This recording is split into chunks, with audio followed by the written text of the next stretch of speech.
Story 1. A friend from high school and I were on our way to a track meet. He was admiring a nice car in the parking lot when someone said, "Why are you looking at that when you know you'll never be able to get one?" My friend replied, "For the same reason you watch adult films."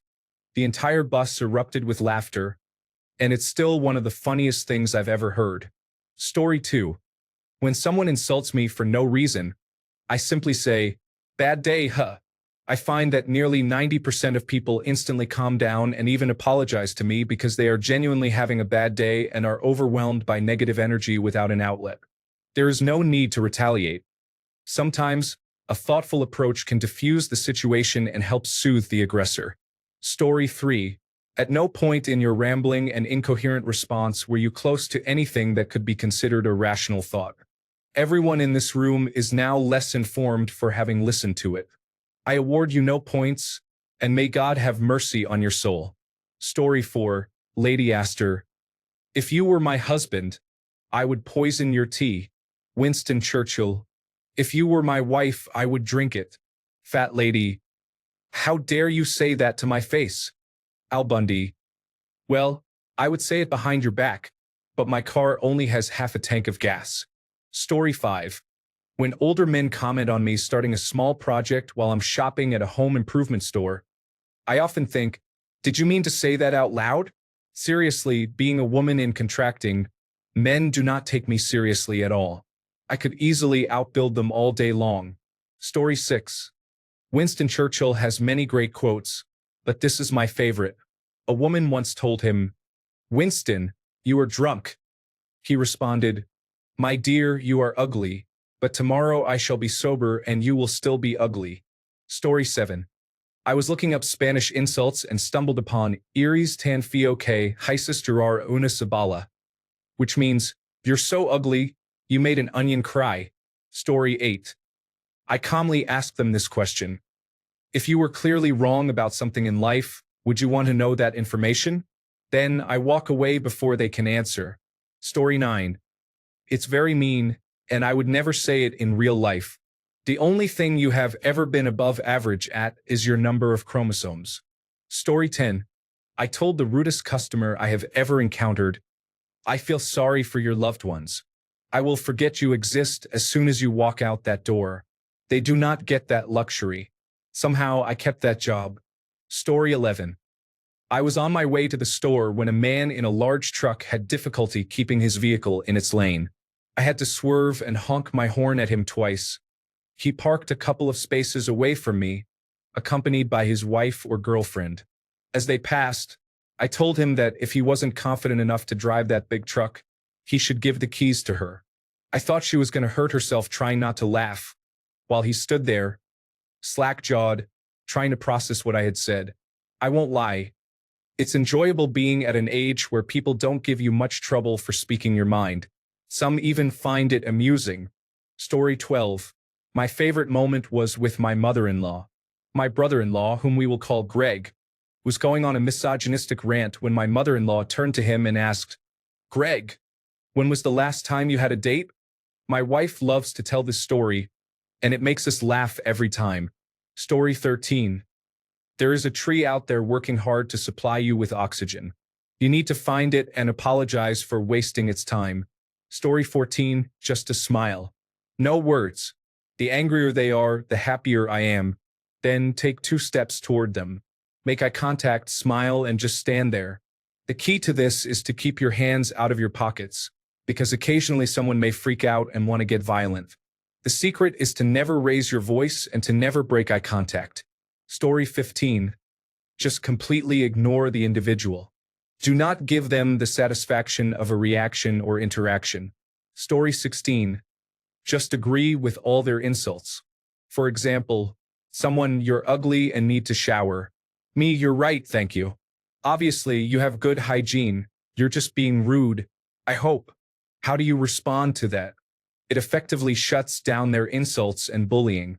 Story 17. Mouth-breathing scab eater Sue from Glee. She has many good quotes, but this one is my favorite. I have used it twice, and both times the person reacted quickly, trying to process what I called them. Story 18. I say to them, Do you know what the difference is between you and a donkey? They usually look at me with curiosity and say, no. Then I respond, the donkey would know. Story 19. It should always be something fitting to the situation. Being witty is not easy and requires practice, but anyone with a high enough level of intelligence can do it. To improve, you may need to be in challenging environments where you can practice frequently. Gaming lobbies can provide that experience, and it may be easier if you are a female. Maintaining composure and not letting things affect you is crucial. Experimenting with different responses will help you improve over time. Story 20. If I'm getting frustrated that someone isn't grasping what I'm saying, I say, I'll give you 3 guesses, and the first 2 don't count. Story 21. Your father should have reconsidered his actions. I do not come to your workplace to engage in inappropriate behavior. Story 22. If someone asks you, what are you doing? I like to respond with, oh, I'm just over here minding my own business. Story 23. Financial literacy class. Boy, I don't understand why anyone would donate to charity. It's like throwing money away. Me, your mom's love is a charity case. Story 24. The best insult is when you say, who is this clown? Because it implies that not only are they a clown, but they are not even one of the better-known clowns. Story 25. I went to a bar and ordered a Jack and Coke. I remarked that it was weak, and the bartender responded that if I weren't such an alcoholic, I would be able to taste the drink. I replied that if I wanted any feedback from him, I could wipe it off my self-respect. He didn't serve me for the rest of the night. Story 26. My partner playfully calls me a smart person all the time. I always tell them, better than a foolish person. Story 27. I smile and wave to abusive individuals. It really makes them angry, and then I just clap. You would be surprised at how much this frustrates them. Do not get dragged down to their level. Story 28. Hey man, you dropped your "I peaked in high school" card. It really annoys the people I say that to because I only say it when it's true. Story 29. You despise me, don't you? Well, if I gave you any thought, I probably would. Story 30. I have never been good at handling jokes or insults directed at me. Story 31. Whenever someone expresses anger, I always respond with, if you confront me, you will never forget it. It's best said with a group of friends around so they have to deal with the embarrassment for years. Story 32. I'm very upset with you, Jonesy. Your mother caused a mess in my room that harmed my Siamese fighting fish and disrupted the pH balance. Story 33. You have 2 brain cells, and they are competing for 3rd place. I can only explain it to you. I cannot understand it for you. Story 34. I have a brutally unfair and cruel situation, but I don't want to share it with anyone or even write it online. Story 35. When I was about 10 or 11, my 5-year-old brother and I went to camp together. My brother is small and has a speech impediment. One year, a big kid started physically harassing my brother, so I reported it to the camp staff, but they did not take action. After one particularly nasty comment, I, a complete introvert, approached this kid and said, pick on someone your own size, or don't pick on anyone at all. Maybe you will have friends. I am proud of you, little me. Story 36. Nothing will bother people more than your genuine indifference to their opinions of you. Story 37. Well, if it is a sexual insult, I say, thank you, neighbor, but not now. I'll keep you in mind if the dog dies, and walk away. If it is just foolishness, I might say, the amoeba called.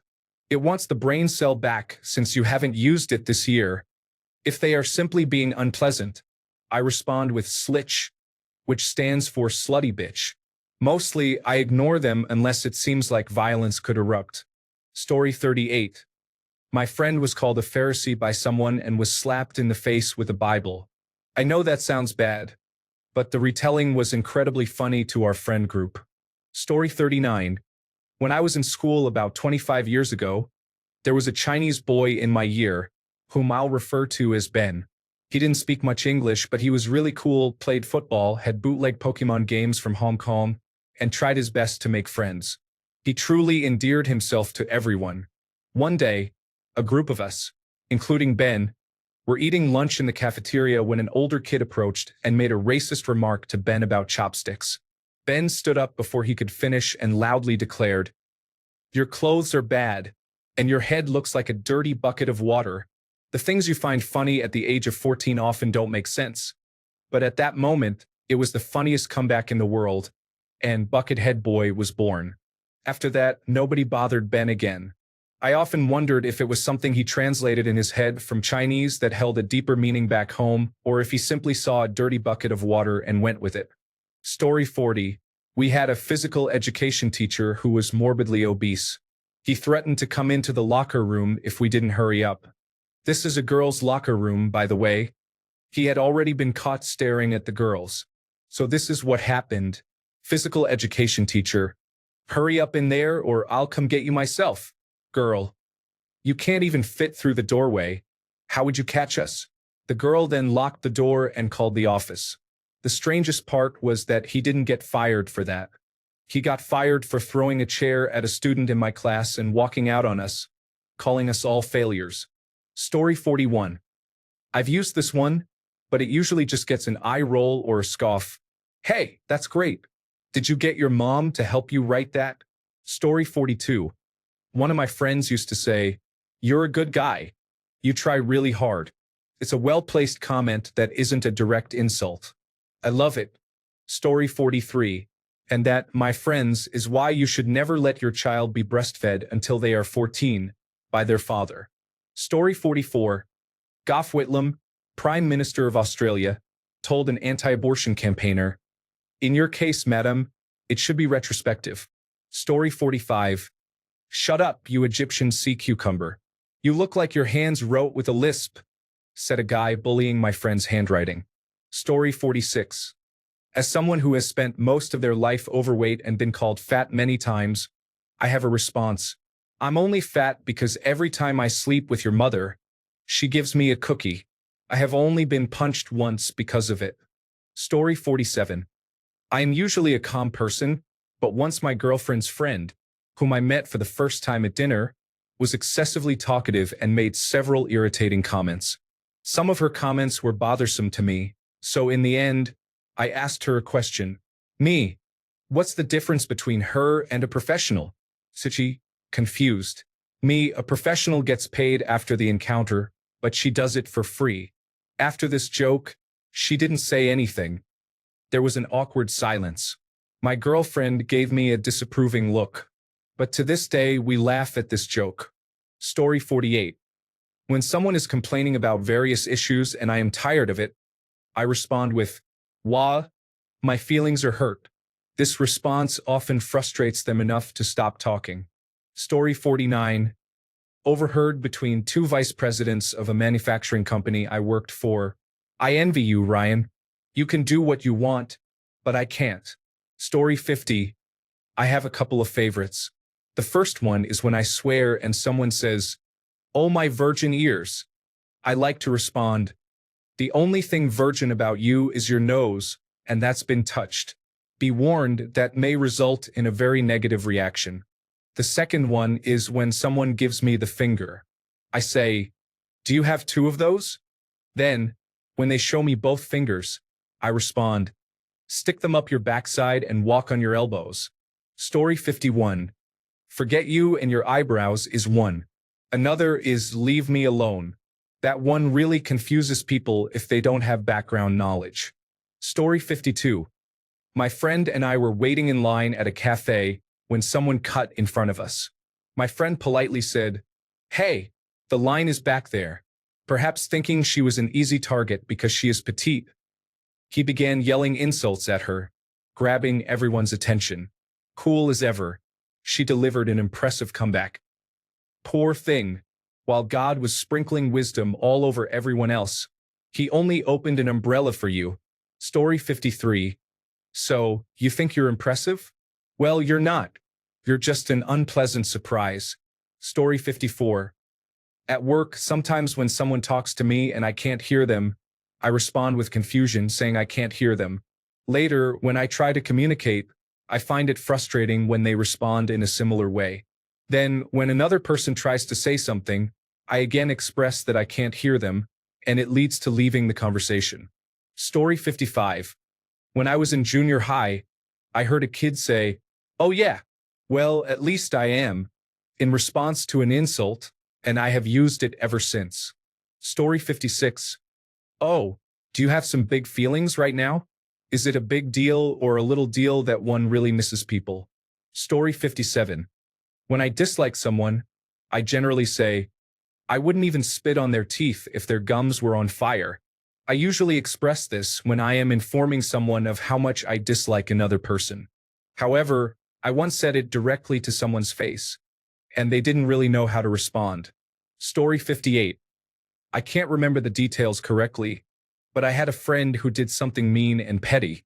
I said, "Wow, I can't believe you did that. You set the bar so low that you're limbo dancing with the devil." I believe that's my favorite one. Story 59. This is my own creation from many years ago. How much weight did your mother have to lose to play the fat bastard in Austin Powers? Story 60. A group of us was picking up another friend for an event. When he came out of his apartment, one of the group yelled from our car window, "Hubie, what's wrong with your hair and clothes?" It took all the wind out of his sails. Story 61. This one's corny, but it's one of mine.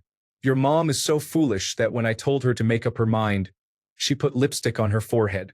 Story 62. Coworker. I was just kidding when I called you something inappropriate. Me, yeah? Then why does everyone seem to know about it? Coworker. I didn't mean anything by it. Me, proof says otherwise. Coworker. What? Me, you're difficult to deal with, so with that being said, please leave me alone. I've got work to do. Coworker. I said I was sorry, and now you're going to turn it around on me? Me. You hurt my feelings and embarrassed me in front of my peers. I'm absolutely going to address it. This is what I have to deal with at work. I don't say anything because I need the income, but I snapped, and I've had enough of this. Sorry for the language. Story 63. In high school, there was a popular girl in my class who claimed that everyone liked her, despite being quite mean. I responded, "Yeah, you give everyone joy when you leave the room." Story 64. If you commit a crime, I take great satisfaction in reporting your behavior. I collect evidence and submit it as a tip-off, especially in cases where there are other victims besides myself or if another person was affected. For example, I witnessed a man abusing a female friend of mine. I pretended to still be his friend to extract confessions from him, recording everything he said. I then used that as evidence for the police. I also took my own measures against him. Then there were my classmates who were upset because they were called bullies on Instagram by an unknown person. Before long, they suspected it was me and started bullying me intensely. One of them made the mistake of admitting to me that they were planning to hack the Instagram account. If that didn't work, they intended to target whoever the group suspected. From another classmate, I learned that they had 3 suspects, one of whom I knew was speaking poorly about her. Considering the screenshots and voice recordings I had, I reported them to the police. They essentially confirmed the unknown person's accusations, and they were targeting people without evidence. Their behavior months later showed that it was not about evidence. It was simply about hurting people they didn't like. As a result, these individuals may face legal consequences. I suspect this may not be their first time victimizing others. That is my response to the bullies of the world. Just report. There is no need to say anything more. Thanks a bunch for sticking around till the end of the video. Remember to subscribe, and until next time, stay awesome and goodbye.